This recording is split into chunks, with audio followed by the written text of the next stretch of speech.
they have to remove more tissue.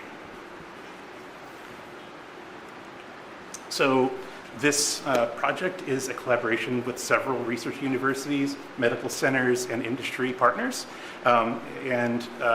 It's only possible through your leadership and support. When we build the device, I hope you will come back and see the device in action. So we have a great team, I would say pretty much the dream team to handle this kind of device. And one of our team members, Dr. Jacqueline Turner, who is a professor of surgery at Tulane Medical School, will talk about how such a device would actually affect your practice. So, yes, welcome. Thank you for having us. As a colorectal surgeon, this is something that we deal with constantly every time we go to the operating room. I think Dr. Brown chose colon and rectal surgery to be involved because colon cancer is the third most common cancer worldwide. It accounts for 10% of all cancer cases. Unfortunately, in Louisiana, we have one of the highest prevalences of colon and rectal cancer. We are the 6th leading states in cancer deaths. So we definitely take this home. Cancer recurrence is one of the reasons that we have a high recurrence rate, or a high death rate. Cancer recurrence occurs from anywhere between 7 and 42%, depending on the stage, and surveying the patients during that 5 years after treatment. So there are things that affect cancer recurrence, such as margins, as we've talked about, the distal margin and the radial margin, the margin around the tumor, all that affects their survival. So when the patient is in your office and we're surveying them for these 5 years, the thing that they're most concerned about is my cancer coming back? And that's the dreaded thing that we have to tell them, as a physician. Also, we have the pressure, as Dr. Brown mentioned, of getting it right the first time during that index operation. So with that, conventionally, we have the pathology team that will take the specimen, and it takes about 1 to 2 weeks to process a specimen. It's a long time, a lot of anxiety for the patient. So the MAGIC scanner will help us get real-time feedback. If we have to go in and take out a little bit more, it gives us that real-time feedback that we need to ultimately reduce recurrence rates and improve survival.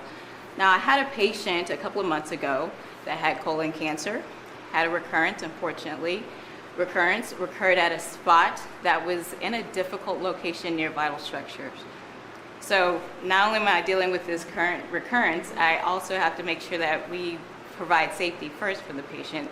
So, getting accurate margin status was crucial. Fortunately, we were, and we did it with frozen sections. So that's where we take the biopsy and take it to the pathologist, and they look at it under a microscope and gives us a preliminary result, but it's like picking a weed out of a field of flowers. We're picking the area that's most suspicious. But with this technology, we can get real-time feedback to know if we need to go back and get more, again, during that one operation. So that, if you have to go back and get more. So If the first specimen comes out and it's clear.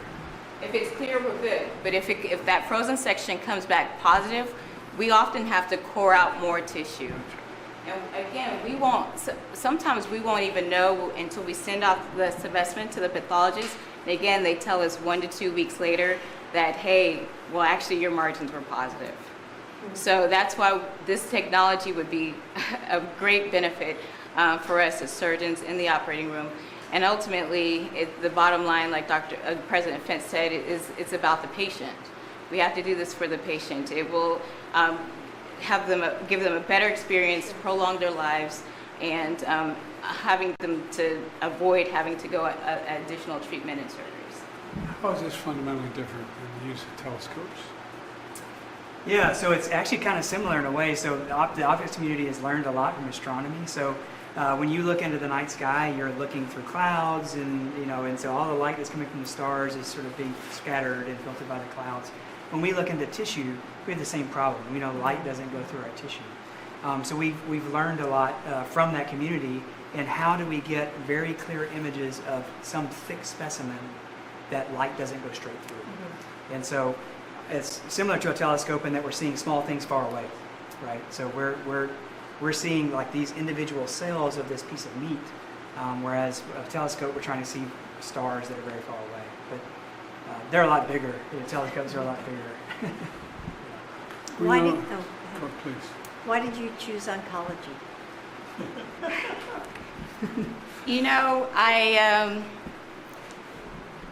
think it takes a special person to care for patients because as a surgeon, it's actually more than just operating. I feel like I'm the social worker. I'm the, I do a lot more than just cancer care. Excellent. And with having that patience to sit there, so my cancer appointments take about 30 minutes. To sit down and do some mental counseling. I had a patient today in clinic that had just really bad anxiety. So the first 15 minutes of the appointment, I had to address the anxiety first so that he could process his personal health. So I realized that at some point during my career that this is what I need to do to make an impact. So that's why I went into it. You know, the reason I started the Moonshot years ago and came up with this new technology, not technology, but the ARPA-H, is that I literally traveled around the world, every major cancer research facility in the world, from Australia to Ireland to Turkey, all across the world. And what I learned was docs don't share information. Everybody walked by a mirror looking in the mirror as if they were the next Nobel Prize to be won. I'm serious. Shameful. Shameful, the failure to share data and information. Even when the law required, when we gave money for that they have to share and write reports. And so, is that attitude changing? We take an oath, and we're supposed to. I would have to hope that attitude is changing. I think definitely, so I'm also Vice Chair of Surgical Education for the Department of Surgery. So we're doing more than just teaching, how to cut. We have a lot of mental health resources for our residents. We go over a lot of the ethical issues, especially when we're talking about our cases each week during our morbidity and mortality conference. And hopefully we're leading by example now. So it's about setting a precedent. What's your gut tell you? Because I tell you, 20 years ago, there was virtually no sharing, and the law required it. Well, the NIH is, the government has really stepped this up in the past several years, Yeah, right? they have. Yeah, right, in terms of like making the data available. That's right. President Fisk can tell you about this, about, Tulane is like, we have to make our data available. And so that's the thing we have to do, and that's great. And so I think, this is taxpayer money that pays for this data, Yeah. right? And so, especially in this new age with artificial intelligence and machine learning, the data is what drives it all. And so we actually have a different project that's related to pathology. We're trying to democratize, I'm not trying to do a pitch, but we're trying to democratize access to this type of imaging where we can get more data from non-elite places, right? So we want to get data from Houma, Louisiana, and Columbia, Louisiana, where I grew up, not just the coast, right? And so we need to share that data. And so I think it's changing. I think a lot of it's because the government has told us to, and that's great. But I think ARPA-H is billions of dollars. Right. And I think ARPA-H, this model is great because it's, in this particular program, there's multiple teams and it's positive competition, right? So we're going to work together and... It's exciting. Yeah. It's really exciting what you're doing. Thank you. Thank you for doing Thank you. this. Yeah. Thank you. Can I just Thank do a commercial for them? They don't want to say it themselves, but these are people across 3 different schools and numerous universities. And it's exactly the type of collaboration you were talking about that leads to big outcomes like this. And that was the whole point of ARPA-H. Anyway, thank you. Thanks. I'm going to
Welcome. What a great day. It is my great pleasure to welcome everyone to this historic day at Tulane University. I'm especially honored to welcome President Joe Biden and First Lady Jill Biden, whose daughter Ashley is a Tulane graduate, back to campus. Today is an extraordinary opportunity to showcase how Tulane and our nation's research universities are supporting the Biden Cancer Moonshot goal of ending cancer. Tulane professors Quincy Brown and Brian Suma, co-leaders in the ARPA-H funded project that will be announced today, are taking cancer research to a new level. Thanks to their pioneering work, cancer patients undergoing surgery will know within minutes whether all cancer has been removed from the tumor site, avoiding repeat surgeries. This advance will save countless lives. Mr. President and Dr. Biden, together, you've been relentless champions in the battle to end cancer. Through your creation of ARPA-H, you have inspired and empowered the research community to take risks that can produce transformative changes in cancer research and care. Today, we are celebrating some of the results of your tireless commitment. Please join me in welcoming President Joe Biden, First Lady Jill Biden, and Tulane's Dr. Quincy Brown.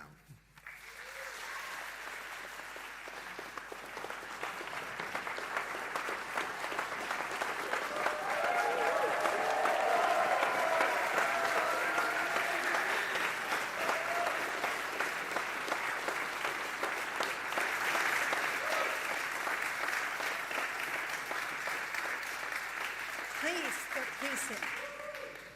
President Fitz, thank you for welcoming us to your beautiful campus today. And I heard it was freshman orientation on top of all this. So Joe and I are so familiar with that first day here in New Orleans, where the heat sort of just hits you in the face. But that's okay. And I want to thank the press for being here, because without your being here, you give people hope, because they're going to hear about the amazing things that they're doing here at Tulane. And that will give people at home, people that read the newspapers online, that will give them hope. So thank you for being here. You know, it's great to be back in New Orleans, where scientists and researchers are at the forefront in this fight against cancer. And whenever I meet with cancer researchers and scientists, one thing always stands out. It's their relentless optimism. They hear words like never and think, maybe not yet, but one day soon. As president, Joe has invested in that resolve, because that's what turns into the miracle that patients and their families are praying for. Of all the things that cancer steals from us, strength, mobility, comfort, time is the cruelest. For every night spent in the hospital, there's a lost chance to learn maybe the key ingredient in a secret family recipe. For every repeat operation to cut out more cancerous tissue, there's a missed moment to show our kids how to bait a fishing hook on a hot summer day by the lake. Patients and their families don't have time to spare.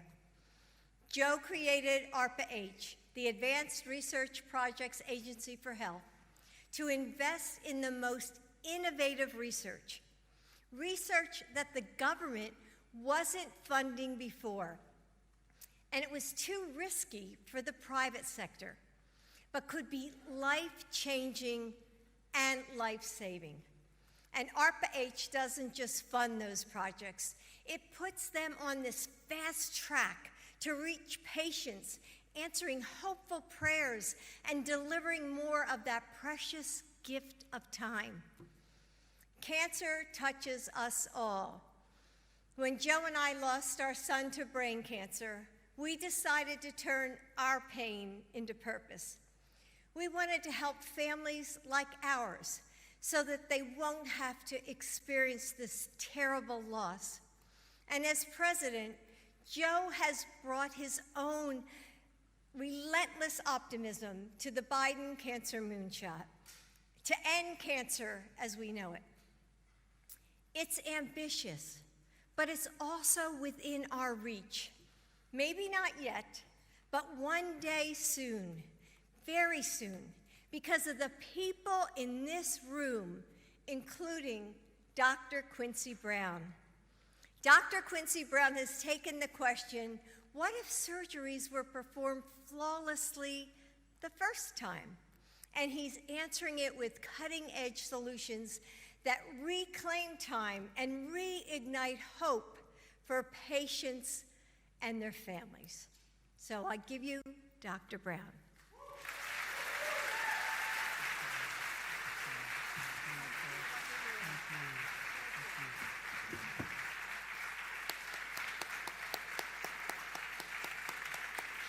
Thank you all, Mr. President, Dr. Biden, distinguished guests, colleagues, friends, and family. On behalf of our research team, I would like to personally extend my sincerest gratitude for your presence here today. It is one of the greatest honors of my life to be asked to stand before you. Today, we are embarking on a new project as part of the ARPA-H Precision Surgical Interventions Program, along with several amazing teams from around the country. Together, we will be tirelessly working to transform cancer surgery as we know it for every American. Many of us know, either personally or through a friend or family member, the fear and anxiety that precedes a cancer surgery, wondering, will the surgeon be able to remove all the tumor? It's a hard job, one which is made harder by the fact that there are no good technologies that can help them to determine during the surgery whether it's been successful, but rather days later, when it is too late to change the surgery. This often means that patients have to come back for another surgery or harmful procedure, and extends the chance and the worry that their cancer will come back. Cancer is hard enough. We should at least be able to give surgeons and patients the peace of mind and positive health benefits of a successful surgery every time. That is the goal our team is working toward, and the one that has motivated much of my career efforts for the past 18 years.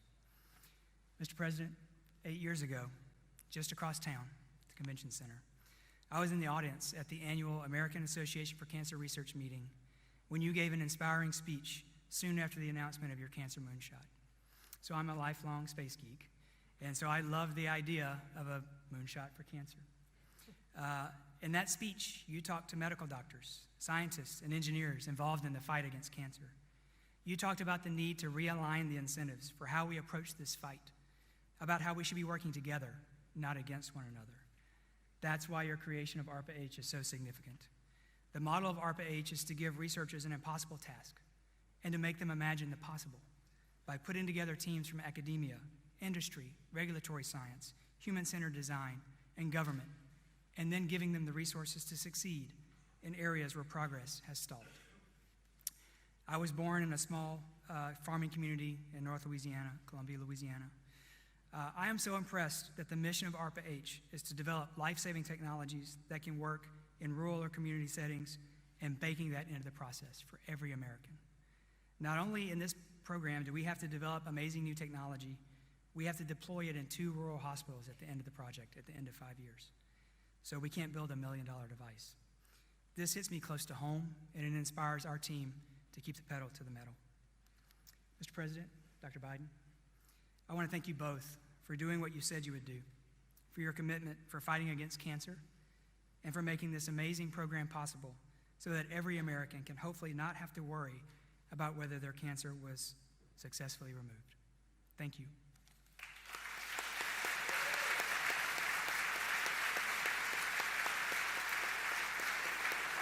Now, it is my great honor to introduce to you the President of the United States of America, Mr. Joseph R. Biden.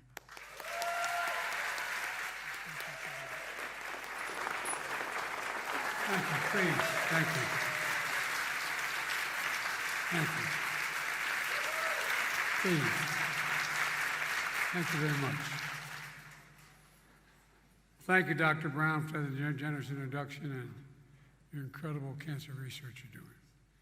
And thank you, Congressman Carter, who couldn't be here today because his wife is getting promoted to Major General in the United States Army. I pinned down those 2 stars in the Air Force One. but she's now going to another major event. You know, the fact is that they're an incredible family, as all of you are. It's great to hear so many of my old friends. Cedric Richmond, who has been my buddy for a long time. When Cedric tells you something he doesn't, knows how to do it, and he's a loyal friend, and I appreciate Cedric. Only thing I like better than Cedric, he has a son named Cedric. You should see this kid. He's going to be president. Mitch Lander, another key member of my team, and former Senator Mary Lander. Mary, God love you. It's great to see you. And John Breaux, a former colleague of mine and a guy who, whenever he said he'd do it, he got it done. There's John. Along with former Governor John Bell Edwards. Members of my White House team, Director, Office of Management and Budget, Shalonda Young is a Louisiana girl, and she runs the show my way. She controls all the money. She secured funding for everything we're doing. And I have a Director of Science and Technology, Arthi. Where are you, Arthi? There you are. She's smart as hell. As well as Renee, who leads the ARPA-H and transformative work we're doing here and going to talk about today. And Danielle, who leads our Danielle, where are you? Danielle, she leads our Cancer Moonshot. Was with me when I launched the Moonshot when I was Vice President of the United States. I made the case to President at that time, I was Vice President, President Obama, and I convinced him to give me the authority to set up this Cancer Moonshot, which he did completely, and I had the run of the administration to do whatever I needed to do. But I wanted to also thank President Fitz for welcoming us back. I knew him when he was up at Penn, on the other side of the ledger, law. He was the dean of the law school. It's an honor to be back at Tulane without having to pay tuition, by the way. You all think I'm kidding. Every time a kid or a grandchild, or child or grandchild graduates, it's a pay raise, man.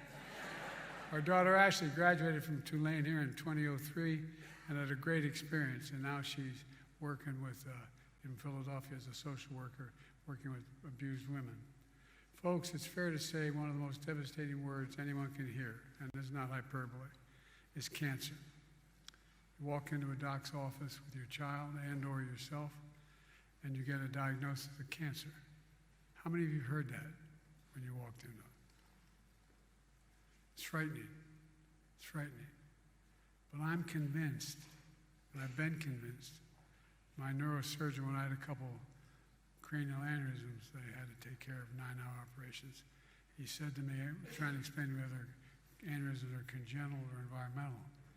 And I said, I don't care, just get it done.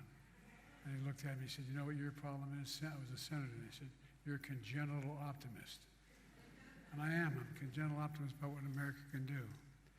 In 2016, President Obama gave me the authority to start this Cancer Moonshot. To that end, I traveled the country and the world, going to every major cancer research center in the world, from Australia to Ireland, visiting the world's top cancer institutes. In fact, Jill and I came to New Orleans for a cancer roundtable with your nurses, social workers, and caregivers and researchers. And what amazed me when I visited a foreign country and spoke to heads of state about coming, they didn't just talk about it, John. After I said, what did you learn? They want to know about cancer. Everybody does. They asked me whether this moonshot would work. So one of the biggest things I found out is that there wasn't a lot of information sharing going on. As we traveled all through the world, I'd find that in one area they'd show me they had this research. I said, but have you shared it? No. They were not sharing the information, even though funding from the federal government when given required sharing, but it wasn't happening. Too many docs walked by that mirror and looked in and saw a Nobel Prize about to be won. I'm not kidding. It really angered me. Scientists weren't sharing the results with other scientists. That's one of the first things we tried to do, is break down the silos so the information was available to everybody. When we were out of office, I knew there was a lot to do, but we stayed engaged. So when I decided to run for president in 2020, I was determined to set up something called ARPA-H. Advanced Research Projects Agency for Health. The idea is, as the elected officials here know, it's not new. There's an outfit called DARPA, Defense Department's Advanced Research Projects Agency, that drove breakthroughs in everything from the internet to GPS and so much more, because that's all it focused on, all it focused on. I wanted something that did nothing but focus on cancer. ARPA-H does for biomedicine what DARPA does for technology, driving breakthroughs to prevent, detect, and treat diseases including cancer, Alzheimer's, and diabetes, and so much more. When Jill and I reignited the Cancer Moonshot in our administration, we were determined to launch this new outfit called ARPA-H, and that's what we did. Imagine using mRNA vaccines to kill cancer cells. Imagine tackling exactly how a tumor changes over time so doctors can adapt treatments and stay ahead of the cancer as it changes. Imagine applying artificial intelligence to identify existing drugs that can target scientific mutations in rare cancers. Imagine clinical trials that bring innovation to all communities. The nationwide data system allows us to learn from the experience of more patients and more docs around the world and here in the United States. And it breaks down the research silos. This is not a thing we want to keep information, we want to share it. All of these are being pushed through by ARPA-H, which has so far committed more than $400 million to ending cancer as we know it. And a year ago, ARPA-H set its sights on a big idea, calling on researchers and innovators to pioneer new techniques and technologies to make cancer removal more precise, accurate, and successful. Imagine cancer surgery that removes all the tumor the first time without harming healthy cells. Compare that to today. As all of you know, cancer surgery is an incredibly challenging procedure. It takes the best surgeons in the world, and it takes its toll on families. As Jill said, it steals time. It steals away hope. Our family knows the feeling as many of you do. The surgery happens, then you have to wait a week or more to see if the tumor was removed fully. That anxiety waiting and the unknown is just excruciating. But today, we're a step closer to relieving that burden on patients and families. Today, we're announcing $150 million ARPA-H funding for some of the nation's cutting-edge cancer research institutions.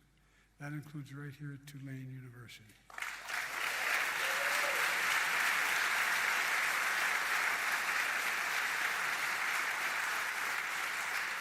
We just met with one of your research teams and we saw 3D views of tumors. It's incredible.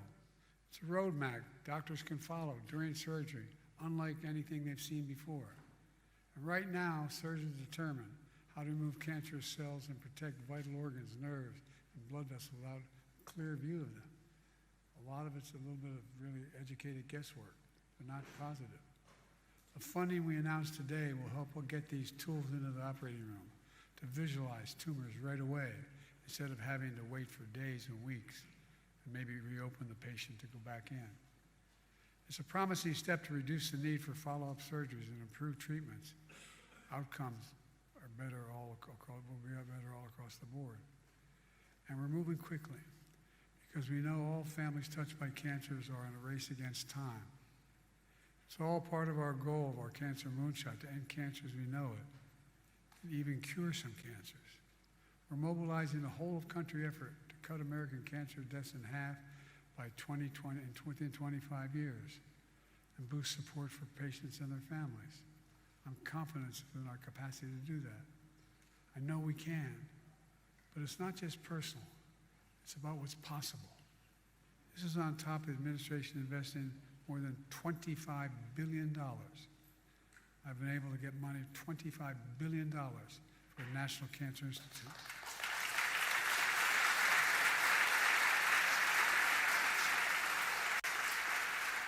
That's an increase of more than $4 billion in just 4 years.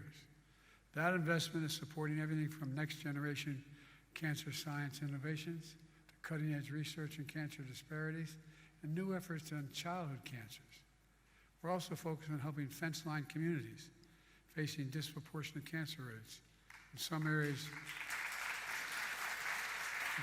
facing 15 to 20% higher rates, like Cancer Alley here in Louisiana, Or, equally as dangerous, Route 9 in the state of Delaware. We had the highest cancer rate in any state in the nation until 2010. There's so much we're doing. It matters. It matters a lot. What matters most is not giving up hope. Let me close with this. You heard me say it over and over. America can be defined by one word. I spent a lot of time with Xi Jinping, and they tape everything we say. I spent over 80 hours with him alone, over 17,000 miles in China. And we were in Tibet, near Tibet. And he asked me, can I define America for him? And this is a true story. I said, yes, in one word, possibilities. We believe anything's possible in America. Anything we set our mind to is possible. We are the land of possibilities. That's who we are. And that's what you're doing here at Tulane.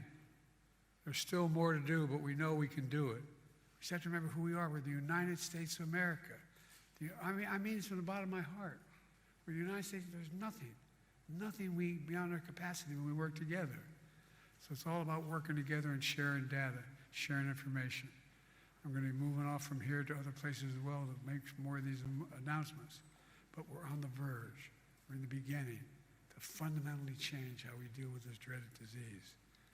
And before I leave, I want to say when my daughter was here, our daughter was here for 4 years at Tulane. She loved it. And I want to tell you, there was another mayor named Landrieu, not the son at the time. And Mom is with him. Mom, I love you.